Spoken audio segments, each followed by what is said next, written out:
దార్శెట్టి శ్రీనివాస్ గారు, మా సోదరులు, మనందరికీ ఆప్తుడు దార్శెట్టి రాజా గారు, అతి ముఖ్యంగా ఇక్కడ విచ్చేసిన రంగా గారి అభిమానులందరికీ పేరు పేరున హృదయపూర్వకంగా నమస్కారాలు తెలియజేసుకుంటూ, ఎక్కడో కృష్ణా జిల్లాలో ఒక చిన్న గ్రామంలో, కాటూరు అనే గ్రామంలో జన్మించి విజయవాడలో కేవలం 3-3.5 సంవత్సరాల పాటే శాసనసభ్యుల కింద చేసినా సరే ఈ ప్రాంతానికి మరి ఆయనకి ఎటువంటి సంబంధం ఉందో తెలియదు. కానీ చెప్పుకుంటాను, మన ఇంట్లో ఎవరన్నా మరణిస్తుంటే వాళ్ళ ఏ సంవత్సరం మరణించారో, ఏ రోజు మరణించారో కూడా మర్చిపోయే రోజులు ఇది. కానీ ఎప్పుడో 1988లో భౌతికంగా దూరమైనా సరే ప్రతి ఒక్కళ్ళ గుండెల్లో ఎల్లప్పటికీ ఒక స్థానం సంపాదించిన నాయకుడు ఎవరని చెప్పంటే అది కీర్తి చేతులు రంగారెడ్డి మోహన్ రంగా గారని చెప్పి నేను సకాలంగా చెప్పుకుంటా ఉన్నాను. ఎన్నిసార్లు శాసనసభ్యులు చేశారని చెప్పని కాదు, ఎన్ని తరాలు ప్రభావితం చేశారని చెప్పని చేతల్లో చూపించాలని చెప్పని బడుగు బలహీన వర్గాలకి అండగా నిలిచిన ఒక నాయకుడు వంగవీటి రంగా గారు 3-3.5 సంవత్సరాల పాటే శాసనసభ్యుల కింద చేశారు. కానీ 3.5 దశాబ్దాల తర్వాత కూడా ఇవాళ దారి పొడుగున కుర్రవాళ్ళు ప్రతి ఒక్కళ్ళు, వాళ్ళు ఎవరు కనీసం పుట్టను కూడా పుట్టలేదు. పుట్టకపోయినా సరే మీ గుండెల్లో రూపం ఎలాగుంటుందని చెప్పంటే అది మా గ్రామంలో పోలవరంలో రంగా గారి విగ్రహం ఏర్పాటు చేయాలని చెప్పని మీరు ఎంతో అభిమానంగా ఈ కార్యక్రమం ఏర్పాటు చేశారు. ఈ విగ్రహం ఏర్పాటు చేసి మీ ఆశీర్వచనం ఎల్లప్పటికీ ఈ వేదిక మీద ఉన్న గణేష్కి కార్యక్రమం ఉందని చెప్పినాడు. మన జకంపూడి గణేష్కి, మన దారిశెట్టి రాజాకి భవిష్యత్తులో కూడా ఉండాలని చెప్పి కూడా మీ అందరినీ సభాముఖంగా మీ ఆశీర్వచనమే వాళ్ళకి అండ. వాళ్ళు బలంగా ఉంటేనే రేపు మీకు ఏదైనా సరే చేయగలుగుతారని చెప్పని కూడా మీ అందరికీ తెలియజేస్తూ, ఈ కార్యక్రమం ఏర్పాటు చేసుకున్న ప్రతి ఒక్కరికి మనస్ఫూర్తిగా ధన్యవాదాలు తెలియజేసుకుంటూ సెలవు తీసుకుంటా ఉన్నాను. జోహార్ రంగా. అందరికీ నమస్కారం. నేను మీ వంగవీటి నరేంద్ర. ఈరోజు కొన్ని ముఖ్య విషయాలు ప్రజలకు తెలియజేయాలని చెప్పని ఈ వీడియో చేస్తున్నాం. ఏంటంటే అది ఒక పచ్చ మీడియాకి అనుబంధమైనటువంటి ఒక యూట్యూబ్ ఛానల్లో మొన్న 3 రోజుల క్రితం ఒక విషయాన్ని చూశాను. దానిది ఆ యూట్యూబ్ ఛానల్ పేరు థింక్ ఆంధ్ర.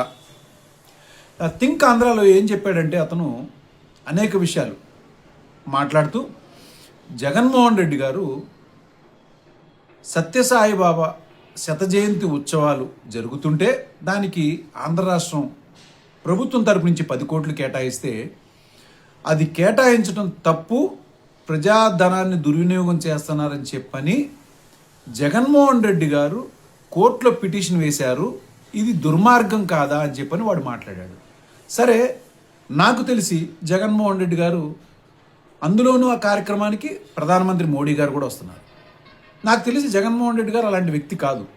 అయినా కానీ ఎందుకన్నా మంచిది, ఇంత ఇదిగా అన్నారంటే ఏదైనా జరుగుండొచ్చేమోనని ఆ యొక్క లీగల్ టీంని నేను కనుక్కోవడం జరిగింది. వాళ్ళు చాలా హాస్యాస్పదంగా మాట్లాడారు. ఏంటిది ఇంత నీచమైన విష ప్రచారాలు జరుగుతున్నాయా మన మీద అని చెప్పని అన్నారు అనమాట. అయితే ఈ థింక్ ఆంధ్ర అన్నోడికి థింక్ చేయమని చెప్తున్నాను. అరే, థింక్ ఆంధ్ర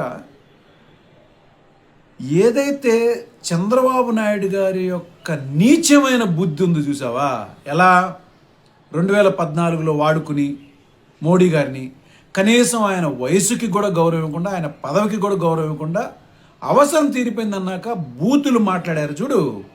అంత నీచమైన సంస్కృతి అయితే జగన్మోహన్ రెడ్డి గారిది కాదు. మళ్ళా అవసరం అనుకున్నప్పుడు సిగ్గు, లజ్జ, విశ్వాసం, మానవత్వం అసలు ఏమీ లేవులే. అవన్నీ అలాంటి చాలా విలువైన పదాలు ఏవి మీ దగ్గర లేవు. వెళ్ళి కాళ్ళు పట్టుకున్నారు చూడు అవసరం కోసం. అది కానీ జగన్మోహన్ రెడ్డి గారు ఎప్పుడైనా కానీ ఎప్పుడు కూడా ఎన్డీఏ కూటమిలో లేరు. అయినా కానీ ప్రధానమంత్రి గారికి ఇవ్వాల్సినటువంటి గౌరవం ఎప్పుడు ఆయన ఇస్తానే వచ్చారు. అందులో ముఖ్యంగా ప్రధానమంత్రి గారు వస్తున్నటువంటి కార్యక్రమానికి అంత నీచంగా కేసు వేసి మనస్తత్వం అయింది కాదు. మరి ఇంకొక పాయింట్ కూడా మాట్లాడారు. జగన్మోహన్ రెడ్డి గారి నిధుల దుర్వినియోగంలో తాడేపల్లి ప్యాలెస్ నుంచి అప్పుడు ఆయన అధికారం ఉన్నప్పుడు 6 కిలోమీటర్ల కోసం హెలికాప్టర్ వాడారు. ఇది దుర్వినియోగం.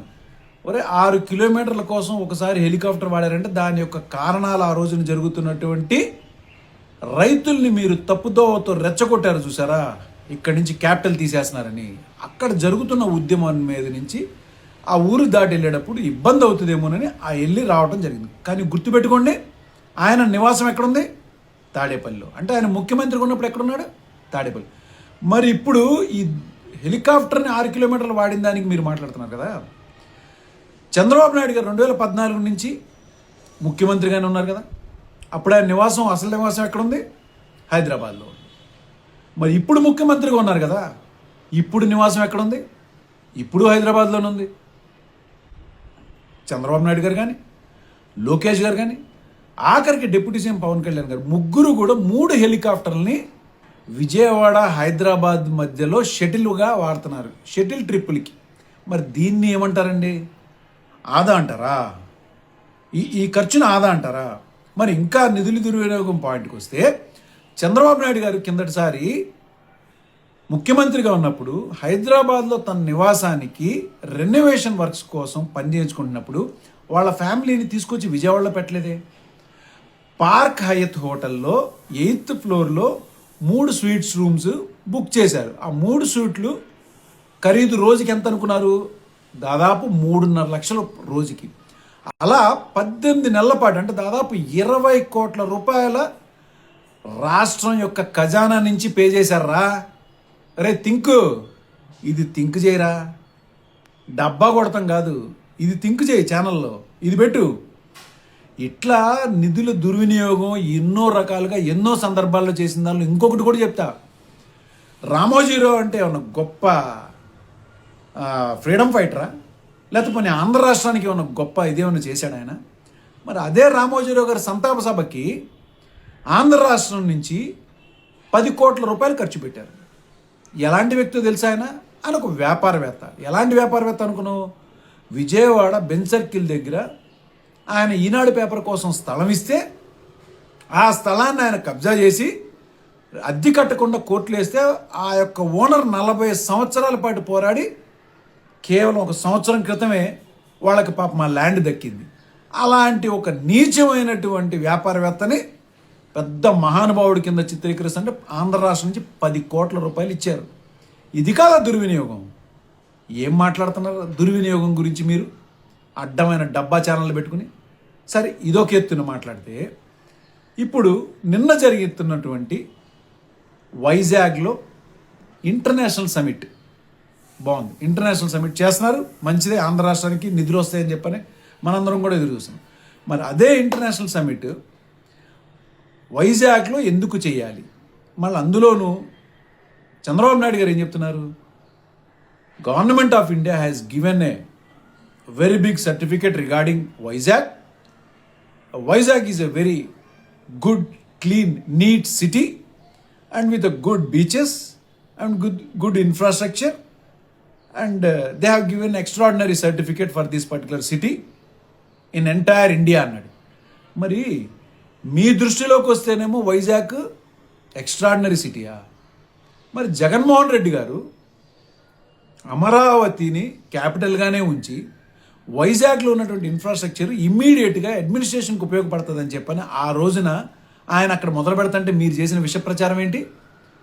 క్యాపిటల్ని ఇక్కడి నుంచి తీసుకెళ్ళిపోయి వైజాగ్లో పెట్టేస్తున్నాడు, అమ్మో అన్యాయం జరిగిపోద్ది ఆంధ్ర రాష్ట్ర ప్రజలకి అని చెప్పని మీరు అంటున్నారు. మరి మీరు ఇవాళ చేసిన పని ఏంటి? ఇదే సమిట్ని మీరు ఎందుకు అమరావతిలో పెట్టలా? పోనీ ఇదే ఆంధ్ర యూనివర్సిటీలో పెట్టినటువంటి కాన్ఫరెన్స్ని ఇక్కడ నాగార్జున యూనివర్సిటీలో పెడితే బాగుండేది కదా. మరి మీరు కాదా అమరావతి రైతులకు అన్యాయం చేస్తుంది? మీరు కాదా మోసం చేస్తుంది? పోనీ మీరు ఎవరిని ఫాలో అవుతున్నారు? జగన్మోహన్ రెడ్డి గారినే ఫాలో అవుతున్నారు, అంతేనా? ఏదైతే జగన్మోహన్ రెడ్డి గారు అడ్మినిస్ట్రేటివ్ క్యాపిటల్ కింద వైజాగ్ని పెడతానన్నారో అక్కడ ఉన్న ఇన్ఫ్రాస్ట్రక్చర్ని, అక్కడ ఉన్నటువంటి ఫెసిలిటీస్ని బేస్ చేసుకుని, రిసోర్సెస్ని బేస్ చేసుకుని చేస్తుంటే మీరేం విష ప్రయోగాలు చేశారా? ఎన్ని విష ప్రచారాలు చేశారు? ఇవాళ మీరు చేస్తే అది కరెక్ట్. సరే, ఇదొక ఎత్తు. మరి ఈ యొక్క సిఐఐ పార్ట్నర్షిప్ ఇంటర్నేషనల్ సమిట్కి ఎవరెవరు హాజరవ్వాలి? కూటమి ప్రభుత్వం నుంచి చంద్రబాబు నాయుడు గారు, వాళ్ళ కొడుకు లోకేష్, బాగుంది. బీజేపీ నుంచి సెంట్రల్ మినిస్టర్స్ వచ్చారు, ఇక్కడి నుంచి శ్రీనివాస్ వర్మ గారు వస్తున్నారు. పవన్ మరి జనసేన నుంచి ఎవరు వెళ్తున్నారు? ఉన్నారు కదా పవన్ కళ్యాణ్ గారు, ఎక్కడున్నారు? ఏమైపోయారు? ఆయనని చిత్తూరులో అడవుల చుట్టూ తిరగమని చంద్రబాబు నాయుడు గారు ఇచ్చారు డ్యూటీ. చంద్రబాబు నాయుడు గారు ఇచ్చారు, మరి పవన్ కళ్యాణ్ గారు తెలియదు.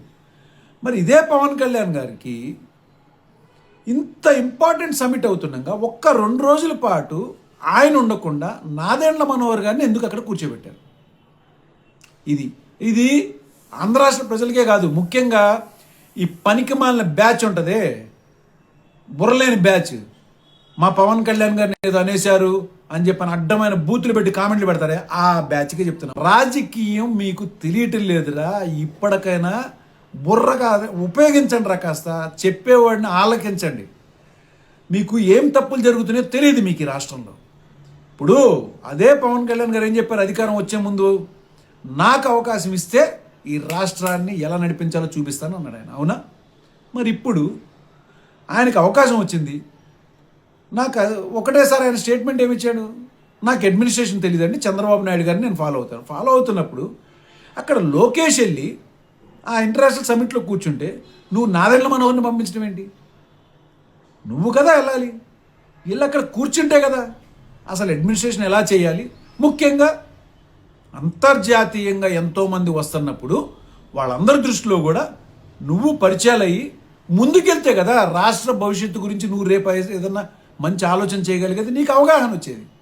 ఇవన్నీ పక్కన పెట్టి ఎప్పుడో 2001లో తీసుకున్నటువంటి ల్యాండ్ని, పెద్దిరెడ్డి గారి ల్యాండ్ మీద మీరేదో ఇవాళ కనిపెట్టి కబ్జా చేశారని చెప్పని ఆలోచించి ఇదన్నీ కూడా చంద్రబాబు నాయుడు గారు మిమ్మల్ని వాడుకుంటున్నారు. నేను ముఖ్యంగా చెప్తున్నా, ఈ జనసేన బ్యాచ్కి వీళ్ళందరికీ చెప్తున్నా, మీకు కొంచెం పాటి ఆలోచన కూడా లేదు మీకు. ఎందుకో చెప్తున్నా, చిన్న పాయింట్ చెప్తా. ఇదే చంద్రబాబు నాయుడు గారు 2001లోనే పెద్దిరెడ్డి గారు వాళ్ళు ఆ ల్యాండ్ తీసుకున్నప్పుడు అప్పటి నుంచి ఇప్పటికీ 3 సార్లు ముఖ్యమంత్రి. 2001లో ఆయన ముఖ్యమంత్రి, 2014లో ఆయన ముఖ్యమంత్రి ఉన్నాడు, ఇప్పుడు ప్రస్తుతం ముఖ్యమంత్రి. సంవత్సరాల కాలం గడిచిందా? కానీ ఆయన కానీ వాళ్ళ కొడుకు కానీ ఆ టాపిక్ని కానీ ఆ యొక్క పాయింట్ని కానీ టచ్ చేశారా? చేయలే. ఎందుకని? దానిలో ఎటువంటి తప్పు లేదు, అది జెన్యున్గానే వాళ్ళకి ల్యాండ్ ఉన్నది అని చెప్పని. మరి ఇది పవన్ కళ్యాణ్ గారిని ఎందుకు డైవర్ట్ చేయించి అటు పంపించారు అంటే, పిల్లి మెడలో గంట కట్టి ఆయనని పబ్లిక్ ముందు ఫూల్ చేయటానికి చేస్తున్నారా. అదిరా తెలుగుదేశం యొక్క బుర్ర. తెలుగుదేశం రాజకీయం అలానే ఉంటుంది, వాడుకుని వదిలేసే విధానం ఇలానే ఉంటుంది. అయితే నేను ఇంకా 3 పాయింట్లు చెప్తా. ఎక్కడెక్కడ ముఖ్యమైన స్థానాల్లో పవన్ కళ్యాణ్ గారిని పక్కన పెట్టారో మీ బుర్రలకి పదునిస్తా. మీకు తెలిసినా మీకు సిగ్గు లేదు, ఎలాగో మీరు అలానే భరిస్తారు. కానీ చెప్పాల్సిన బాధ్యత నాది కాబట్టి నేను చెప్తున్నా. అయినండి, మోడీ గారు 2వ సారి అమరావతిలోకి వచ్చి మళ్ళా తిరిగి శంకుస్థాపన చేస్తున్నప్పుడు ఆ ఇన్విటేషన్ మీద పవన్ కళ్యాణ్ గారి ఫోటో కానీ పేరు కానీ ఉందా? లేదు. ఇంకో పాయింట్, 2 నెలల క్రితం సిఆర్డిఏ బిల్డింగ్ అమరావతిలో కట్టారు. ఆ యొక్క శిలాఫలకం మీద పవన్ కళ్యాణ్ గారి పేరుందా? లేదు. ఇప్పుడు 3వ ముఖ్యమైన విషయం, ఇటు పక్క ఇంటర్నేషనల్ సమిట్ జరుగుతుంటే అక్కడ చిత్తూరు ఇప్పుడు వెళ్ళాల్సిన అర్జెంట్ అవసరం ఉందా? అది 2 రోజుల తర్వాతనే పెట్టుకోవచ్చు. ఎందుకంటే ఇలాంటి ఒక ముఖ్యమైన సమిట్కి హాజరు కావాల్సిన బాధ్యత ఆయనకు ఉంది కదా. మరి ఎందుకు ఆయన వెళ్ళారు? ఈ యొక్క ఇన్విటేషన్స్లో కానీ ఎక్కడా కూడా పవన్ కళ్యాణ్ గారి పేరు లేదు. గమనించుకోండి. అంటే ఇంటర్నేషనల్ స్థాయిలో కూడా ఎక్కడా కూడా ఆయనకి ఈ రాష్ట్రం నుంచి సరైన రిప్రజెంటేషన్ లేదు అని చాలా స్పష్టంగా వాళ్ళు తెలియజేస్తున్నారు. ఇదిరా వాళ్ళు చేసేటువంటిది. ఇక పెట్టుకోండి, మీకు నచ్చాడు మా పవన్ కళ్యాణ్ ఏదో అనేశారు అది. కానీ జరుగుతున్నటువంటి కుట్ర ఇటుపక్క జగన్మోహన్ రెడ్డి గారి మీద విష ప్రచారం కానీ పవన్ కళ్యాణ్ గారిని వాడుకుంటున్న విషయంలోనే కానీ మీ అందరికీ తెలియని విషయాలే నేను చెప్దామని చేశాను. నమస్కారం.